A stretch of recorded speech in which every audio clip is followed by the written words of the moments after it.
It's really early in the morning, man, here. Okay, well, I woke up and I'm awake. So, yeah, I woke up and I'm awake. Wow, this is a rather obvious statement. It's like, hey, I woke up and I'm still sleeping. All right, anyways, so Mussing. Uh, Link to the video that got me on this topic of miracles. The guy complains about Hume's arguments and whatnot. And I mean, I don't know whether or not Hume's arguments are sound or not. I don't, I'd have to look at them. It would take some formal analysis. Eh, you know. But stepping back from that, just the question that I've yet to have any answer to, even though I've asked it and brought up the topic of miracles before. Uh, what is it? What is a miracle? And more importantly, how would you identify it? What would the methodology be? And it never gets answered, not even a little. Um, the definition of a miracle online doesn't really tell me a lot. Uh, Non-natural, it's from a supernatural force, from a god. It's just like that doesn't that describes it, but doesn't really tell. It doesn't even describe it. It's just it doesn't tell me what it is. It doesn't tell me how it works or whatever. And so, you might say, well, as a skeptic, of course, you don't believe in miracles. Well, no, I don't. But that doesn't mean I'm gonna. I believe that they aren't, because being skeptical is about holding it in question. So I have to take this down and let's question it. Let's take it, you know, as if it is a thing that could happen and does happen or did happen at some time. And so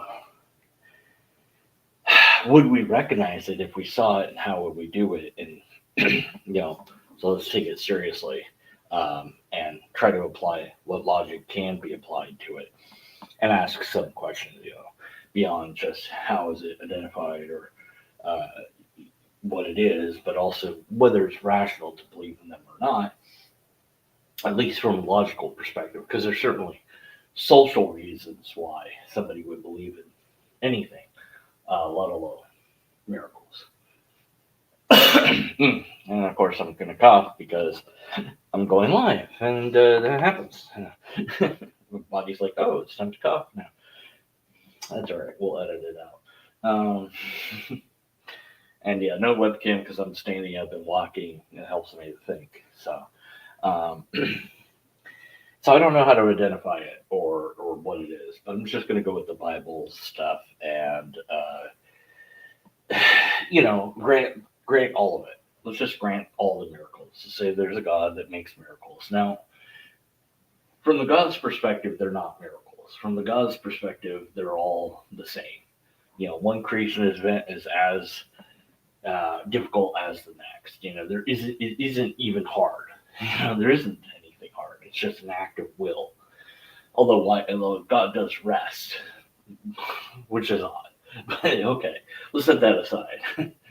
So, well, we could say, okay, well, what makes something a miracle? It's a one-time event. It's unique. It's non-repeated. Okay, so we got the universe coming into existence. Okay, sure, I'll give you that one. Because it's the only universe, that we're told about at any rate. So we'll just assume it is the only universe, and then we'll assume it's the first time that it ever made a universe and all that. So yeah, that's a miracle event. It's a one-time event. It's non-repeated, and we don't know how it happened. Well, that doesn't make it a miracle, because we don't want the appeal to ignorance or personal corrigibility being how we identify the miracle. But we'll say that because it's a one-time event, non-repeatable, unique, that sort of separates it from other things. And then we have something weird, which is like all the stars show up at the same time, except for ours. Then ours shows up, it's like, I'll make all the heavens, and then I'll make the earth. And I guess the sun, which is weird. So all the stars, all appearing at the same time, at once. That's a pretty good miracle. That's a pretty good trick there. But then you just do one more, and it's like, well, that's rather lackluster. It's like imagine going to a fireworks show where they launch all the fireworks all at the same time. Boom, boom, boom, boom. Oh my goodness, massive explosion, lots of lights, lots of sounds, lots of colors and whatnot. And finally, it dies down, and then they launch one. It's like, wow, that's not impressive. The first one was way more impressive than the next. So, but oddly enough, they both would be miracle events because appearing multiple stars at the same time in the universe is separate from making just one star appear. And if you made stars appear, one star and then another, at some point, and we get to the ambiguity of language here, we go, well, at some point, it's not miraculous anymore. In fact, it's almost expected of an occurrence. It's like, hey, the first human birth, if there was such a thing, but again, we're using the Bible, so there was. That would be a miracle. But the second one, it's not duplicate. It's been done, so it is being duplicated. And our criteria was it's got to be unique, non-duplicated event. So it kind of it's like at some point when you've made a second, third star, well, now you've duplicated the event, so it's not a miracle anymore. It's just what we've come to expect to happen. uh, and so you look and you say, okay, well then the multiple stars appearing, that's one miracle event. The one star is appearing, that's a miracle event. Although it's a less impressive miracle event, at least to my point of view. Uh, but again, from God's point of view, they're all the same. It doesn't matter. A million billion stars versus one, it's all the same. So, it's not magical from God's perspective. It's not miraculous. It's mundane. It's like, yeah, sure, I can do that. Done. It's like, I didn't even think about it. Just did it. It's kind of like, man, it'd be dull to be God. It'd be boring because there isn't anything you can't do or anything you don't know. There's nothing that can surprise you. Nothing novel. Even making creatures with free will, you already know what they're going to do. So it's like you can't get away from it unless you decide to hide information from yourself or something, which, depending on the theology, might actually be true. But anyways, um, so I don't know. You have Lot's wife. She looks at the city and she turns into salt. That only happens one time and never again. That's a miracle event. Okay, you change a human's body. Uh, at a molecular level into salt. Why? I don't know. Just because. And never again. That's it. Never happens. It only happens that one time and never again. And that's sure it's a miracle. Don't know why you did that, but okay. um, And like I said, you would say the first birth, the making of Adam, miracle, the making of Eve, miracle, because it's different. But Adam and Eve giving birth, well, because it's going to be duplicatable, it's not miraculous. But they might call it miraculous the first time, but maybe not the second or third or fourth time. Again, you get into that ambiguity of language. But once something is duplicatable, our criteria is it's a one-time event, can't be duplicated. That makes it a miracle. If you are skipping ahead in your brain to the miracles that happen in the Bible, you might see where I'm going with this, but just stick with me a bit, okay? The flood. Well, that's impossible by all physical standards that we know, that the entire world would be flooded. So that's a miracle event. That all the creatures somehow survive that the family survives it, that everything comes back very quickly. All of that, miraculous events. Several miraculous events, one after the other. Okay, cool. Yeah, doesn't happen again. Qualifies. Tower of Babel, being just that the language is confused. One-time event, non-duplicatable. Okay, sure, yeah. Um, you've got parting of the Red Sea, single event, doesn't happen again. All right, you've got the plagues of Egypt, the locusts, and every plague is different, so every plague is a miracle event. But you do have a little bit of a problem because, to some degree, uh, Moses does stuff with his stick that the Pharaoh's people can do. But theirs are like magic tricks. They're not real. Like they make their staffs into snakes. He makes his staff into a snake that eats both the snakes or whatever. It's like, okay, you're just showing off. But which one? His is a miracle. Theirs is fake.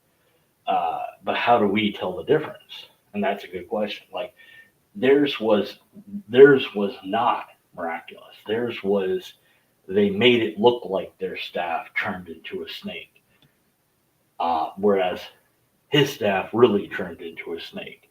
But from the outsider's perspective, how would you know the difference? Especially because you're not going to be allowed to mess with the staffs of Moses or those servants. Although why the king just doesn't kill Moses, I don't know. But whatever, he's got some political, reasons for not doing that. Maybe he knows that the army that's waiting, on Moses is their leader and ambassador and negotiator. If you kill him, we're going to come in and wipe you out, or try. So uh, don't do that. Miracles are BS. No atheist says yes. Well, but we're getting to that. We're getting to that. Why are they BS? How do we identify them as BS? Right. So if I'm not allowed to test as an outsider, I'm not allowed to test Pharaoh's servants' staff, and I'm not allowed to test Moses' staff. Then, as a skeptic, I'm like, well, they're all either it's not a miracle event because it's not a singular event. It got duplicated more than once, so it didn't fit my criteria of what a miracle is. It's just something I don't understand. So yeah, they turned their that one did it and did staff to snake, staff to snake, staff to snake. Now his snake ate their snakes. Their snakes didn't eat any other snakes, but maybe they didn't get the chance to. Uh, so can they do it again? Can they have one of their snakes eat the other snake? Can they have their snakes eat his snake? I don't know. They didn't try. None of that was tried, by the way. It was just the story moves on. So you're kind of given the idea that like yeah they've been owned, they've been shown up. They're out of tricks. You know, his trick is more impressive than their tricks, even if it is just a trick. Because his trick was even if he's just turning his staff. He's not really turning his staff into a snake. He's making it look like that happens, but his snake eats their snakes. That's impressive. So maybe their snakes were not real snakes. But then he's trained a real snake to eat non-real snakes, and that's impressive too. So at some level, he's doing something that's impressive. But what? I don't know. Is he doing just a magic trick that's not real, or is he doing something actual miraculous? And so I don't have a way to identify that as an observer that was there during the time that it happened. So I'd be like, yeah, the servants, they turned their staffs to snakes. The Moses turned his staff to a snake. His snake ate their snakes. Not a miracle because it happened more than once. I guess I could say the snake eating the other snakes is a miraculous thing because I've never seen that happen before and haven't seen it happen again. So I guess technically turning the first staff into a snake was a miracle, but then because it got duplicated, then it wasn't anymore. So again, if my criteria is it has to be a non-duplicatable event, and I'll get to why that's my criteria, but right now that's my criteria. So, all right, what else? What other miracles are there that I can think of off the top of my head? Um, well, we'll get to healing a blind person. Let's just skip to Jesus already. Okay, come on. All right, so the first time Jesus does this, it's a miracle. But if he does it again, it's not a miracle because it's more than once, right? So he heals a deaf person instead. Okay, miracle because it's a unique event. It doesn't happen again. And he goes and raises Lazarus from the dead. Um, cool, that's a miracle. Uh, but we know that Jesus comes back from the dead later. So now we've run into a problem. That's not a miracle anymore. It's been done. We've seen it. Somebody came back from the dead. That trick, you did that trick already. You're not supposed to do the same trick twice. That's not a miracle anymore. It's a duplicated event. Well, now we get into funky donkey town of, well, first of all, why is that your criteria, deconverted man? Well, because it was. I mean, I don't have any criteria to go on. I have to have something. So I thought, hey, non-duplicated event sounds reasonable to me going into this. But now that I've come on to a favorite miracle of yours, now you don't like that criteria anymore because it messes with your theology, right? Now it's not a fair criteria. Like, okay, fine, theist, give me the fair criteria of how to tell when something is a miracle event. It is unique, it's odd, it's not expected, it's unusual, but apparently it's duplicatable because it can happen more than once. So, what makes it special? What makes it a miracle? And what makes it a miracle versus magic versus fakery, trickery? Well, if it's a miracle, it's from God. How do we know that it's from God? If you're the bystander and you're watching Pharaoh's servants, his magicians, his sorcerers do these tricks, you're going to think that's miraculous. But then you see Moses doing the same tricks, just maybe with more flair. Which one's from God? From your perspective, they're both from God. And that his eats theirs, well, you could view that he's evil. Theirs were peaceful. Theirs didn't eat other snakes. Their snakes were domicile. So maybe now you think that his snake is from an evil god, right? Or from a evil entity or something. So it gets back, so you could also argue, well, Jesus is coming back from the dead is different than Lazarus. Lazarus was sick in bed. He had been sick for a while. He'd been dying for a while. So it's a very different thing. Oh, so Jesus just did sophisticated medicine on him. Jesus's visit, just was what he needed to get out of bed. Maybe the fact that everybody was there to cheer him on got him out and up and about and walking around. And Jesus' death different than Lazarus, so it's a different miracle. Looks the same superficially. Yes, somebody came back from the dead, but they came back from a different type of death, so it still counts. All right, man, I guess but now water into wine. Hey, that I'll grant. That's impressive. In fact, more impressive than the other ones to me because you're manipulating molecules without explosions. That's pretty impressive. But then again, you've made all the stars appear, so to you, it's not impressive. It's only impressive to me. And that's the other kind of thing is like this is all to impress other people. It's all to convince them that you're God or that God likes you. But again, the if we had what's interesting, we don't have the sorcerers around doing similar miracle events anymore. They disappeared. They were back there in that one story, but never again was there anybody that could do similar stuff. That's an interesting little coincidence, writing contrivance, because otherwise, if you had other people going around healing people's eyeballs and hearing and lepers or whatever, you'd be like, wait a minute, how do I know who's the real deal, right? Yeah, yeah.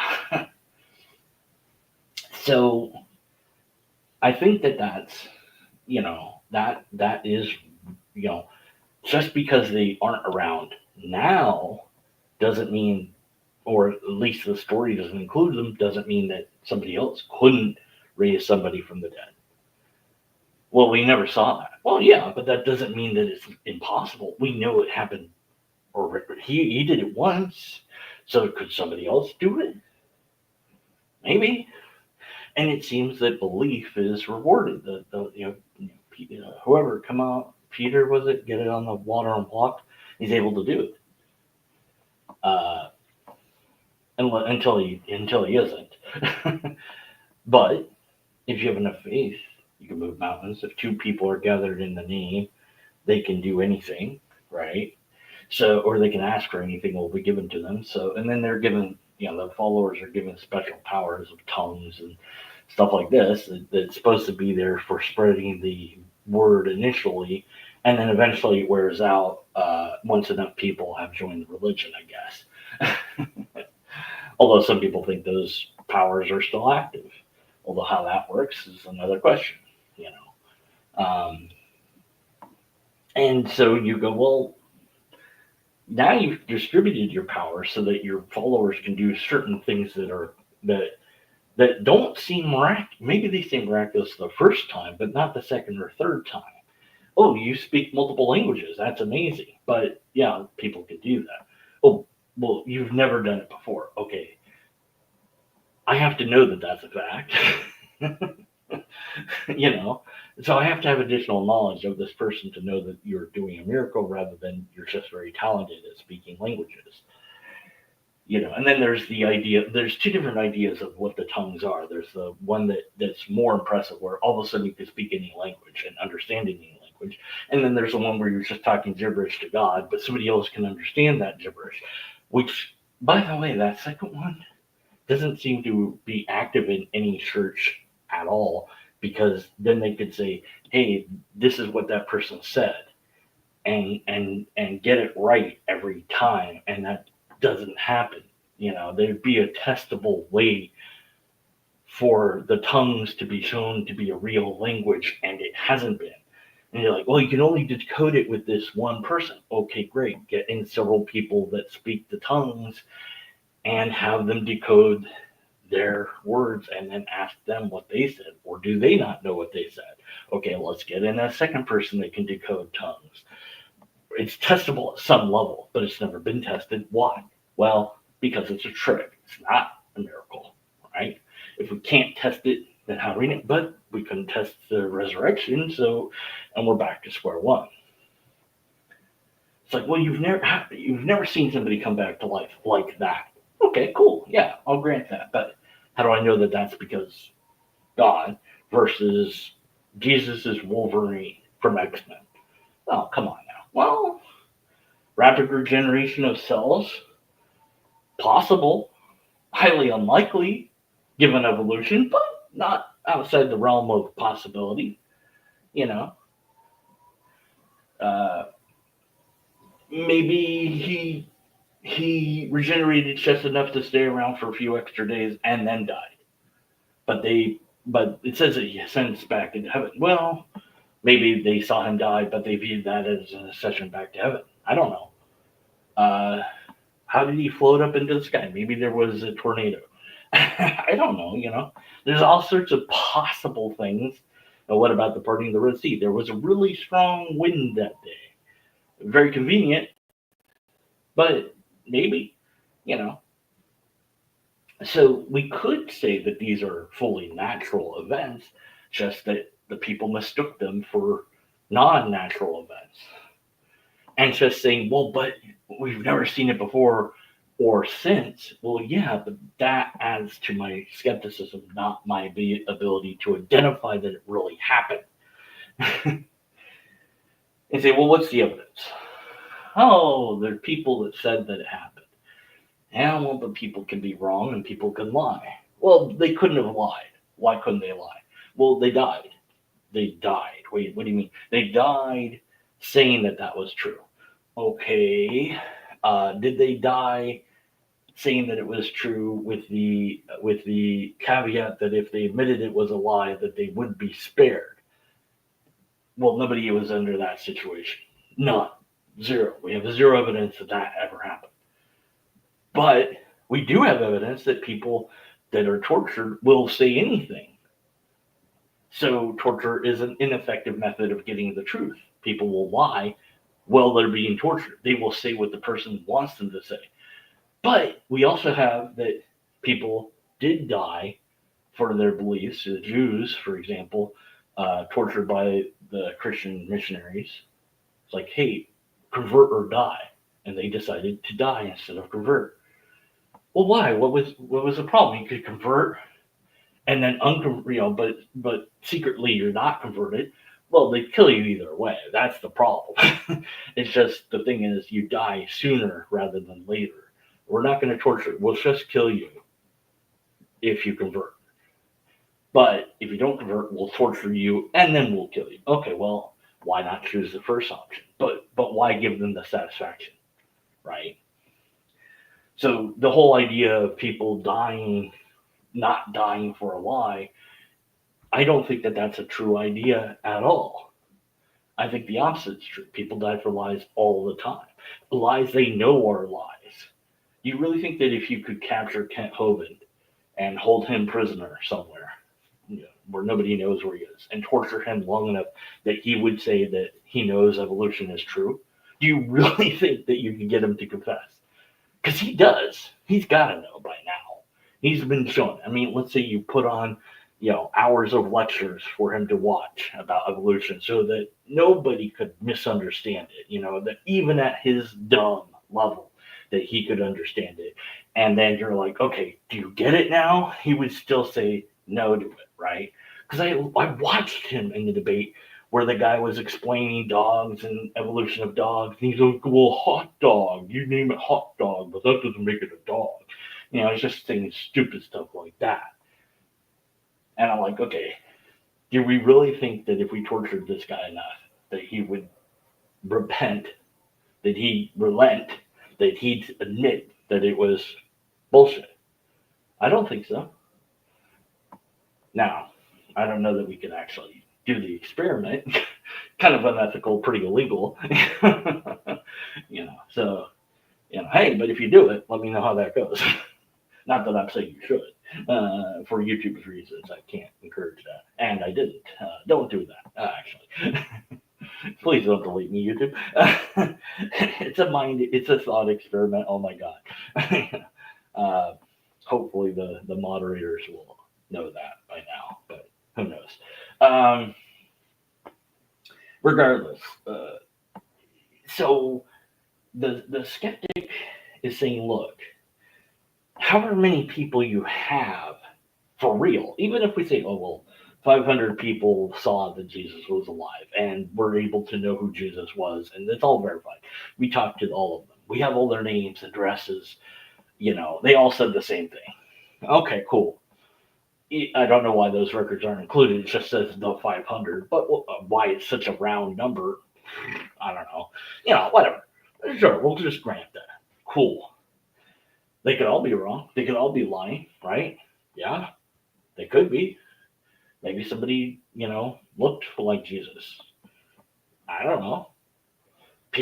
There are current day lookalikes of people that aren't twins. You doesn't have to have an identical twin. Just have to somebody that looks a lot like them. And you could explain away the differences by saying, well, of course he looks different. He came back from the dead.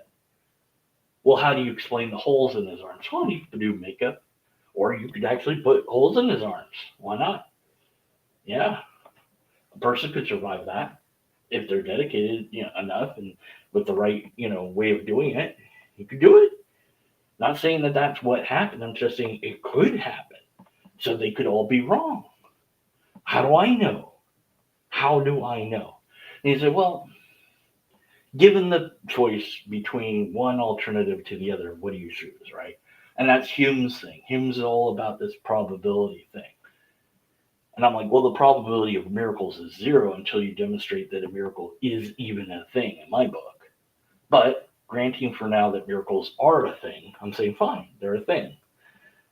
Given the choice between Jesus coming back from the dead and somebody who looks like Jesus, pretending to be Jesus, who went and had nails driven through their wrists so that they could have holes in their wrists. They briefly wore a crown of thorns so they could have that. And then they stood up, those bruises. They recovered for a few days. And then they showed themselves to these 500 people and said some stuff that Jesus would say. That is far more plausible than Jesus actually coming back from the dead. That some one person or a minor conspiracy, a few people decided to do this. And he said, well, because between Jesus coming back from the tomb thing, well, how long is that between that event and him showing up to the 500? A few days? We're not even really given a coherent timeline there. So if it's a long enough time, you could do it. If you suspected that Jesus might get killed, you could start setting up this plan in motion. So that the people, the followers of Jesus, that they might have a backup plan is, and in fact, maybe that is the plan from the very start. Jesus says to them, okay, here's what I'm going to do. I'm going to get killed. I'm going to get myself killed by the Romans. And then we're going to have you, Jim Bob, we look alike, but, you're going to take over my role for a few days, and then you're going to bugger off and, go into hiding, and it will propel this movement forward without me. I'm dying for this movement's sake. So, and it's like, well, why would he do that? Fame, glory, legacy. How many people believe in Jesus, right? You are, maybe he believed that he would become God or become eternal by doing so. I don't know, but I'm just saying that plausibility, even though it's far-fetched, is still more rational and reasonable than believing that he came back from the dead. In fact, every natural possible explanation is automatically more likely than the miracle one, than the one that we're not used to, than the one that we've never seen happen before. And that's essentially all humans saying, I'm saying that it's more probable that it's normal than it is magical. And I say, yeah. But even if we granted there really are miracles and he really did come back, and it's like but how do I know which, I've got that problem of how to identify it. And given that it's already happened, well, what makes it so miraculous? I mean, if people can come back from the dead, Lazarus came back from the dead. Well, he had some involvement there. Yeah, okay. And then he comes back from the dead. Big deal. But then one of the Bibles says, or one of the books says, a whole bunch of people came out of the ground for a while and were walking around. So that makes it really not as amazing anymore. Well, anybody can do it now. And what makes coming back from the dead such a miracle now, if it's so common? And in fact, even though it doesn't happen that much, if it's like, oh, we've got all these, there's these books that have all these miracle claims in them. That, this one guy went around and collected miracle stories. Whether or not he could verify them or not didn't matter. Just get them all, put them all in one book. Okay. All right. Well, sure, why not? You could do the same with UFO sightings that people have. Get all the Bigfoot sightings. Get them all, put them all in one book. Doesn't matter whether they're true or not. Doesn't matter if somebody wants to tell the story, it gets in the book. Well, you're going to get a lot more stories because people want their name in the book, right? But hey, whatever. So if a bunch of people are like, hey, yeah, I saw this miracle, I saw that miracle, I saw this, I saw that, and it's like, well, now they're happening not infrequently. They're, what percentage of frequency are we talking about here now? 1% out of, out of all the population of humankind, the percentage that knew about this book getting written about miracle events was pretty low. So new people couldn't be included in the book soon enough, maybe. But still, it's 0.001% of humanity. But still, it's happening. So then you have the opposite problem. You're like, if it happens too much, then it's too frequent to be called a miracle. If it happens too infrequently, then you can't point to a miracle and say there is an example. and that's, there you go. There's the problem, is no way to identify it, even if it's real. No methodology. And the honest truth is, I have no example of any modern day miracle stuff that can be verified. And it's documented. We have really good documentation techniques. Nobody ever whips out a camera or video camera and starts recording stuff when stuff is going on. And there's a lot of fakes of those, to be sure, but give me something.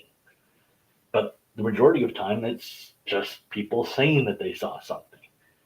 And that's not good enough. It can't be good enough because people can be wrong, people can lie, and more than likely, they'll do both in order to support their own beliefs. Maybe they're lying, they don't know they're lying. They believe it's true. It's not really true, but they think it's true. They want it to be true. I remember this guy at this carnival, this fair I went to, the state fair, and he's selling these candles that we're known to do this, that, and the other thing. Oh yeah, sure. If you say it's known to help you, you're not really making a strong claim there. But he seemed to really believe it. It was like, oh, we got them from these mountains and whatever. It's like all this bullshit. I'm like, come on, you're just making up stuff. And he's like, are you questioning my integrity? And he got like really mad. And I'm like, yeah, you're lying. You know that you're lying. And he stomps off because it's like he knew he was lying, but he wouldn't want to admit it to himself or to me. Weird. The scammers do this.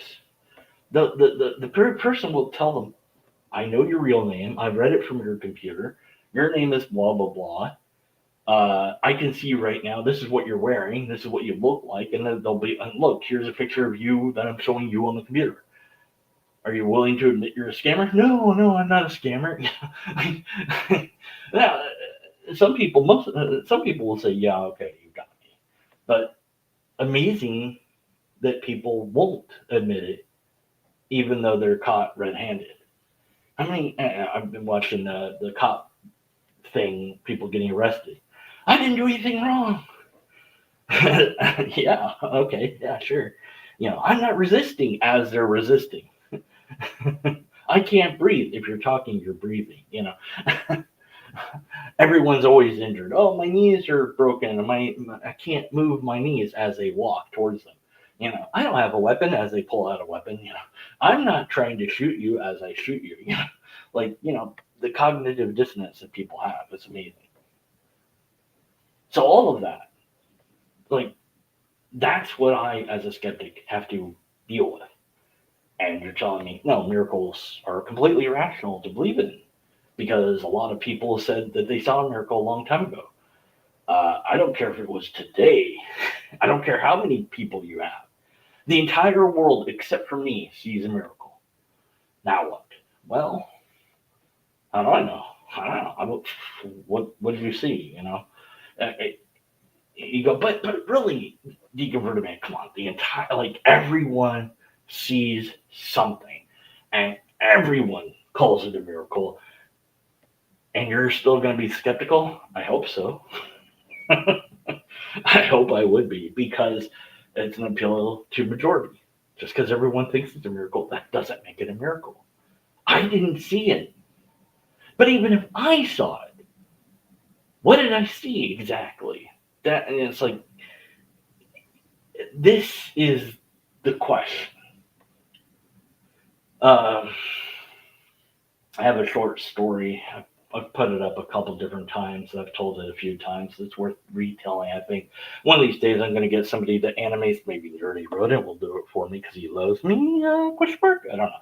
But it's a story that the person he's living his everyday life. He gets up, goes, eats breakfast, goes to work, comes back, eats his dinner, goes to bed, whatever. Pretty just mundane routine. And one day he gets up, he goes to get his breakfast, turns around, and there's this floating red cube in the middle of his room. And it's transparent. It's not solid. It's just lines of a cube. It's floating there, and it's slowly rotating. And he reaches out to touch it, but his hand goes right through it. That's pretty wild. He takes pictures of it, videos it. He's like, what is this thing? He puts it on YouTube. People are like, it's fake. But eventually gets a scientist to come out, look at it. They're like, we don't know. We can't. It doesn't weigh anything. They put a box over it. It's not being projected from anywhere. It's emitting light. It's emitting red light, but they can't detect the source of it. And basically, the idea is that no matter who looks at it in what way, they can't see where it's coming from, how it's being done. There's no thing to measure. It's just this phenomenon of a red cube type of structure and nobody can explain it. And that's it. That's the story. And so what happens? Well, what do you think would happen? People make religions about it. People blame politicians on it. People uh, say it's a conspiracy. Uh, you know, it's a trick from the Russians trying to infiltrate America. It's a government experiment. They're messing with our brains. It's a distraction from the real God. It's this, it's that, it's everything. And the scientists are like, we don't know what it is, and that's the answer. But that's not sufficient for many people. For most people, even scientists are like, well, I believe it's this. I believe it's a sign from God. I believe it's aliens. Time travel, or it's and so everybody has these beliefs, and then eventually one day it just vanishes. And the poor guy, by the way, he's been kicked out of his house long ago because the media and the scientists have taken over his house, It just vanishes one day. And that's it. There is no answer for it. It was just there for a while, and then it wasn't. And there's no explanation to it. And it's just the stories about how humanity would react to that phenomenon. Some people would believe all sorts of things about it, others wouldn't. I'd be the one that's like, well, that's weird. I don't know what it is. Is it a miracle? I don't want to call it that. I don't know what it is. It's just there. Is that unreasonable? Well, I don't know. But it's a story. It's not actually an event. So I can do what I want in the story, you know. In reality, well, we've never even seen a phenomenon like that, but we can imagine what humanity would do in light of such a phenomenon. They would panic. Wide scale panic. But given a long enough time, we might get used to it and we might start to ignore it and not care anymore. It's a novelty, sure. It becomes a museum, piece of art, something to go look at. Hey, we looked at the cube. Yeah, everyone's seen the cube, whatever. It becomes ordinary, everyday place, mundane, boring. There's stories like that of aliens coming. They just stop their ships. They hover there and they do nothing for the next few years, and people just kind of start ignoring them, and then they attack. They wait for people to get complacent and then they attack. Because we'd eventually be like, whatever, ignore it.